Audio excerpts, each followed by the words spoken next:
ಮೇಲ್ಮನೆಯಲ್ಲಿ ರವಿಕುಮಾರ್ ಮತ್ತು ಅಬ್ದುಲ್ ಜಬ್ಬಾರ್ ನಡುವಿನ ವಾಕ್ಸಮರ. ತಮ್ಮ ಹೇಳಿಕೆಯನ್ನು ವಾಪಸ್ ಪಡೆದಿದ್ದಾರೆ ಅಬ್ದುಲ್ ಜಬ್ಬಾರ್.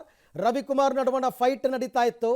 ಮೊದಲು ಆ ರವಿಕುಮಾರ್ ಬಾಯಿ ಮುಚ್ಚಿಸಿರಿ ಅಂತ ಏನು ಅಂದ್ರಂತೆ ಅವರು. ಆದರೆ ಆ ಹೇಳಿಕೆಯನ್ನು ನಾನು ವಾಪಸ್ ಪಡಿತೀನಿ ಅಂತ ಅಬ್ದುಲ್ ಜಬ್ಬಾರ್ ಅವರು ಹೇಳಿದ್ದಾರೆ. ಅದನ್ನು ಸಭಾಪತಿಗಳು ಕೂಡ ಒಪ್ಪಿಕೊಂಡು ಸದನದ ಗೌರವವನ್ನು ಕಾಪಾಡಿದ್ದೀರಾ ಅಂತಕ್ಕಂಥ ಮಾತನ್ನು ಆಡಿದ್ರು. ಆದರೆ ಅದಕ್ಕೂ ಮೊದಲು ಜಬ್ಬಾರ್ ಮತ್ತು ರವಿಕುಮಾರ್ ಫೈಟ್ ಮೇಲ್ಮನೆಯಲ್ಲಿ ತಾರಕಕ್ಕೇರಿತ್ತು.